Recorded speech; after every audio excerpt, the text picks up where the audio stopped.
मेरा नाम है Rajat and you are watching India's number one Hindi gay story channel.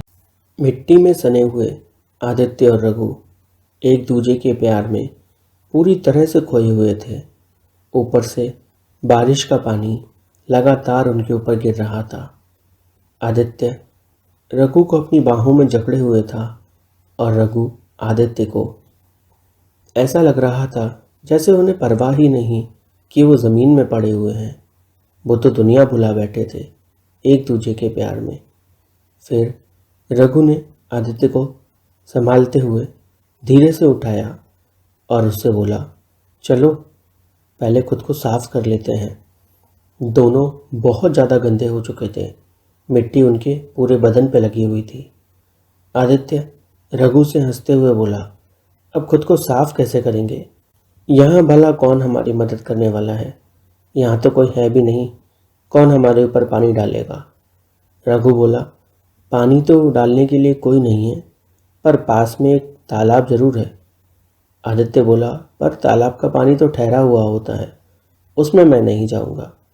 Raghu बोला, अरे वो हमारे गांव का सबसे अच्छा तालाब है, एक बार चलो तो सही, कुछ नहीं होगा तुम्हें। आदित्य रघु से बोला, चलो फिर चलते हैं। आदित्य ने बाइक स्टार्ट की। रघु आदित्य के पीछे बैठ गया और फिर बाइक चल दी। रघु और आदित्य थोड़ी ही देर में तालाब के किनारे पहुंच गए। दोनों बारिश की वजह से थोड़ा थोड़ा तो धुल गए थे, पर अभी भी काफ़ी मिट्टी लगी हुई थी। रघु ने आदित्य को बाइक रोकने को कहा। आदित्य ने बाइक साइड में लगाई। फिर दोनों बाइक से उतरे। रघु आदित्य से बोला, चलो आ जाओ, ये रहा तालाब, अपने हाथ मुंह धो लेते हैं, खुद को साफ कर लेते हैं। रघु तालाब के किनारे बैठ अपने हाथ धोने लगा। फिर उसने अपने मुंह धोया और फिर पैरों को धोने लगा। आदित्य अभी भी तालाब से दूर खड़ा था। रघु ने कहा, बस करो यार, कितना कर रहे हो, अब आ भी जाओ। आदित्य बोला, मैंने इससे पहले कभी तालाब में कुछ भी नहीं किया और मुझे ठीक नहीं लग रहा, क्योंकि तालाब में तो भैंसें वगैरह सब नहाती हैं। रघु हंसने लगा और बोला, कौन से ज़माने में जी रहे हो तुम आदित्य? हम अब अपने तालाब में भैंसों को नहीं छोड़ते, बल्कि इस तालाब में मछलियाँ पाली गई हैं, वो भी अच्छी मछलियाँ।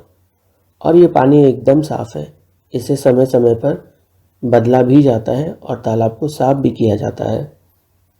आज तो वैसे भी बारिश हो रही है, तो ताज़ा पानी ही है, इतना क्या ही सोच रहे हो, आ जाओ।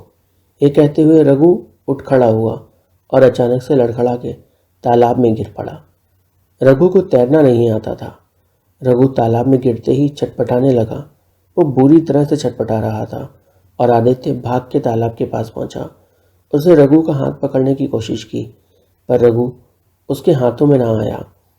वो पानी में ऑलमोस्ट डूबने सा लगा था। आदित्य तुरंत पानी में कूद गया और उसने रघु को अपनी बाहों में पकड़ने की कोशिश की। उसने धीरे से रघु को संभाला और उसे तालाब के किनारे लाने की कोशिश करने लगा।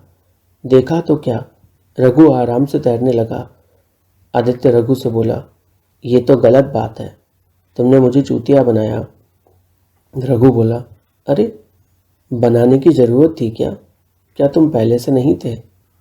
आदित्य ने कहा, अच्छा अभी बताता हूँ तुम्हें। आदित्य रघु को हल्के से मारने के लिए आगे बढ़ा और दोनों तालाब में एक दूजे के पीछे तैरने लगे, एक दूजे को पकड़ने के लिए। रघु और आदित्य के बीच का प्यार कुछ अलग ही तरीके से बढ़ रहा था। रघु आदित्य को चाहता था बहुत ज़्यादा और आदित्य भी रघु को बहुत चाहता था, पर दोनों जानते थे कि उनकी जो चाहत है वो इतनी आसान नहीं है। लेकिन फिर भी समाज और लोगों की परवाह किए बिना वो दोनों एक दूजे के प्यार में बस सब खोने लगे थे। आदित्य जो रघु के पीछे पीछे तालाब में तैर रहा था, उसने आखिरकार रघु को पकड़ ही लिया और फिर रघु से बोला, अब बताओ, बच के कहाँ भागोगे? बहुत ज़्यादा भाग रहे थे तुम। रघु बोला, बचना है ही किसको? तुम्हें ना भगाया अपने पीछे तो फिर किसको भगाऊंगा? आदित्य बोला, कुछ ज़्यादा नहीं बोल रहे तुम आज। रघु बोला, कहाँ यार, अभी तो बोलना शुरू किया ही है और तुम्हें अभी से ज़्यादा लग रहा है। आदित्य बोला, ऐसे नहीं मानोगे तुम, तुम्हारी बोलती बंद करनी ही पड़ेगी। और ये कहते हुए आदित्य ने रघु को कस के अपनी तरफ खींच लिया, उसे अपनी तरफ घुमाया और उसके सर के बाल पकड़ लिए, अपने होठों में उसके होठों को कैद कर लिया और लगातार उसके होठों को चूमता रहा। दोनों अब पानी में इसी तरह से तैर रहे थे, एक दूसरे के होठों को चूमते हुए। आदित्य रघु को छोड़ने को तैयार ही नहीं था। रघु थोड़ी कोशिश कर भी रहा था खुद को छुड़ाने की। उसे डर था कि कहीं गांव का कोई देख न ले, पर आदित्य निडर हो चुका था। वो लगातार रघु को बस चूमे जा रहा था। फिर जैसे ही आदित्य ने रघु को एक पल के लिए छोड़ा, रघु तेजी से भागा और आदित्य रघु के पीछे। रघु बोला, नहीं यार, ऐसे मत करो, कोई देख लेगा। आदित्य ने रघु से कहा, देख लेगा तो क्या होगा? आदित्य, तुम नहीं समझते, किसी ने देख लिया तो हमारा जीना दुश्वार हो जाएगा। आदित्य हंसने लगा और बोला, घबराओ मत, अब मैं पंचों में से एक हूँ, कोई मुझ पर उंगली नहीं उठाएगा, तुम जानते तो हो ना। रघु ने कहा, तुम पंचों में से एक अभी हुए नहीं हो, होने वाले हो। उन्होंने तुम्हें चुना है बट अभी बनाया नहीं। आदित्य बोला, तो जल्दी बन भी जाऊंगा, तुम टेंशन क्यों ले रहे हो? मैं हूं ना, मैं सब कुछ कर लूंगा। रघु बोला, तुम तो वैसे भी सब कुछ करने में ही लगे हुए हो, तुम एक पल भी रुक कहाँ रहे हो? बस अपनी ही धुन में हो, तुम्हें जो करना है तुम बस वही कर रहे हो। आदित्य को रघु की ये बात अच्छी नहीं लगी। आदित्य रघु से बोला, मैंने ऐसा क्या किया जिससे तुम्हें ये लग रहा है मैं अपनी धुन में हूँ? मैं तुम्हारी नहीं सुन रहा क्या? क्या मैंने तुम्हारे साथ कुछ गलत किया या तुम्हारे साथ ज़बरदस्ती की? बताओ मुझे। रघु बोला, नहीं, मेरा ये मतलब नहीं था। आदित्य गुस्से में था। उसने कहा, ये मतलब नहीं था तो फिर मतलब क्या था तुम्हारा?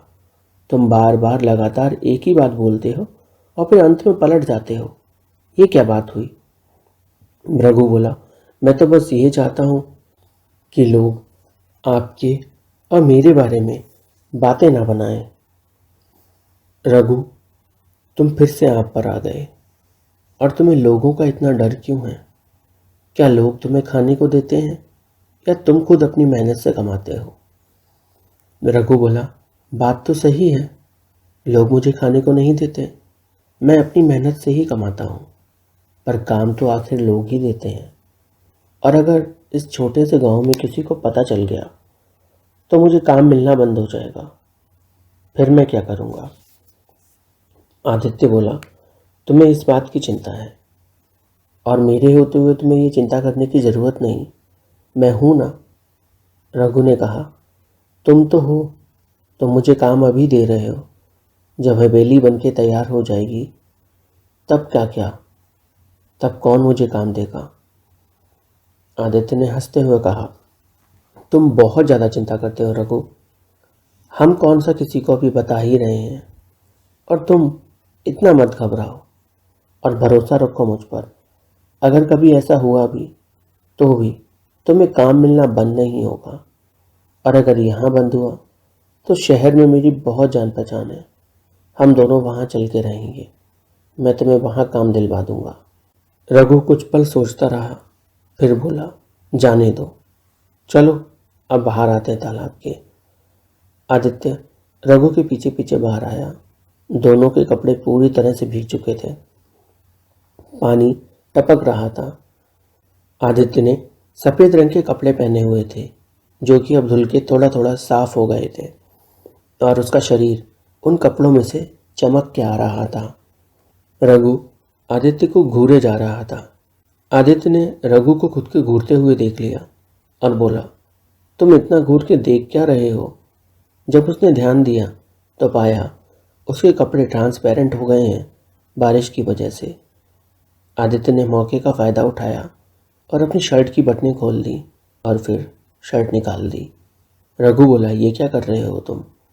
आदित्य हंसते हुए बोला, तुम्हें मौका दे रहा हूँ मुझे देखने का, तुम वैसे भी घूर घूर के कोशिश कर रहे थे, अब कपड़ों के आर पार कितना ही देख पाओगे। ऐसे देखो ना। रघु को शर्म आ गई। रघु आदित्य के पीछे बाइक पे फिर से बैठ गया। आदित्य ने रघु के हाथ अपने सीने से लगा दिए और बोला, ऐसे ही बैठना, छोड़ना नहीं। बाइक स्टार्ट करके आदित्य और रघु थोड़ी ही देर में हवेली की साइड पर पहुंच गए, जहां कंस्ट्रक्शन का काम चल रहा था। बाइक को साइड लगाया और उसके बाद आदित्य ने रघु से कहा, चलो चल के नहा लेते हैं, खुद को साफ कर लेते हैं, क्योंकि तालाब का पानी सही नहीं होता। रघु हंसने लगा और बोला, तुम अभी भी घबरा रहे हो, कितना डरते हो तुम। अच्छा ठीक है, तुम जाकर नहाओ, मैं भी अपने घर जाता हूँ, नहा के वापस आता हूँ। आदित्य बोला, घर जाने की क्या ज़रूरत है नहाने के लिए, यहाँ बाथरूम है ना हवेली में, हम वहीं नहाएंगे। आदित्य, ठीक है, जैसा तुम्हें सही लगे। रघु को लेकर आदित्य बाथरूम की तरफ गया। रघु अभी भी थोड़ा झिझक रहा था।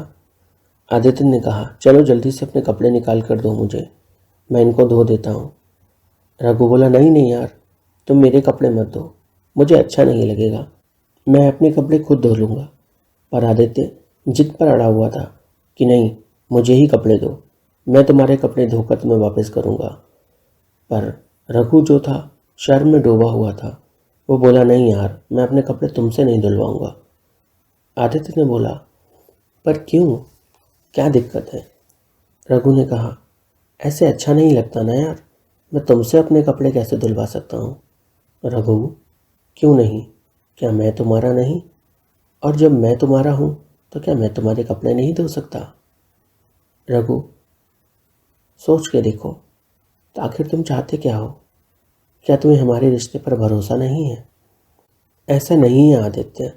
रघु ने आदित्य का हाथ थामते हुए कहा, मैं बस ये नहीं चाहता कि तुम मेरी वजह से परेशान हो जाओ। अरे नहीं रघु, मैं तुम्हारी वजह से परेशान नहीं हो रहा हूँ, तुम अपने कपड़े धो, मुझे अच्छा लगेगा तुम्हारे लिए कुछ करने में। आदित्य की बात मानकर रघु ने अपने कपड़े निकाले और आदित्य को थमा दिए। रघु सिर्फ अंडरवियर में खड़ा हुआ था और आदित्य की नज़रें रघु के शरीर पर टिकी हुई थी। वो रघु को ऊपर से लेकर नीचे तक देख रहा था। रघु ने मौके का फ़ायदा उठाते हुए आदित्य का हाथ अपने सीने पर रख दिया और बोला, सिर्फ देख क्यों रहे हो, छूकर मजे लो ना। आदित्य हंसने लगा, बहुत जोरों से हंस रहा था। रघु बोला, अब ऐसा भी क्या बोल दिया मैंने जो तुम हंसे जा रहे हो, रुक भी जाओ, बस करो। अरे यार, तुमने इतना मजाक वाली बात कही तो हंसी आएगी ही ना। कभी तो तुम इतना डरते हो और कभी कभी तो तुम ऐसी बात कर देते हो जैसे तुम्हें किसी का डर ही नहीं है। रघु, आदित्य की बात सुनकर रघु बोला, अरे यार, तुम ही हिम्मत भरते हो, फिर तुम ही तोड़ देते हो। अच्छा आदित्य, एक बात पूछूं तुमसे, सच सच बताओगे? आदित्य हंसते हुए बोला, हाँ हाँ, बिल्कुल पूछो। तुम शादीशुदा हो या कुंवारे? तुम्हें क्या लगता है? आदित्य ने पूछा। रघु बोला, मुझे लगने जैसा कुछ नहीं है, बस मैं जानना चाहता हूँ। क्यों जानना है तुम्हें, ये तो बताओ मुझे रघु। आदित्य ने फिर से सवाल किया। मुझे बस इसलिए जानना है क्योंकि मैं ये नहीं चाहता कि मैं किसी शादीशुदा इंसान की ज़िंदगी बर्बाद कर दूँ। मैं बस ये चाहता हूँ कि तुम्हारा मेरा अगर रिश्ता है तो बस वो प्यार का रिश्ता हो और सिर्फ हमारा हो, इसके बीच में कोई तीसरा ना आए। रघु की बात सुनकर आदित्य हंसने लगा और बोला, तुम घबराओ नहीं, तुम्हारे मेरे बीच कोई तीसरा नहीं आएगा। और उसने रघु को बाथरूम में खींच लिया, शावर चालू किया और रघु आदित्य की बाहों में था। वह छूटने की कोशिश कर रहा था पर आदित्य ने कस के पकड़ लिया। अरे अरे, ऐसा नहीं करो आदित्य, कोई आ जाएगा, सही नहीं रहेगा। आदित्य ने कहा, तुम कितना डरते हो, बस करो, कोई नहीं आ रहा। और उसने बाथरूम का दरवाज़ा बंद कर लिया। आदित्य और रघु एक ही बाथरूम में थे। शावर चालू हो चुका था। आदित्य रघु को कसकर पकड़ के खड़ा था। रघु थोड़ा भागने की कोशिश कर रहा था पर आदित्य की गिरफ्त से रघु का निकल पाना नामुमकिन सा हो गया था। आदित्य ने अपने होठों से रघु के कंधे को छुआ उसकी गर्दन पर हल्के से चूमा और फिर धीरे धीरे करके वो नीचे जाने लगा। रघु ने अपनी आंखें बंद कर ली थी। फिर अचानक से आदित्य ने रघु के होठों को अपने होठों में फिर से कस लिया और दोनों एक दूसरे को बेतहाशा चूमने लगे। कहानी में आगे क्या हुआ जानने के लिए चैनल को सब्सक्राइब करें, वीडियो को लाइक करें और कमेंट करना ना भूलें।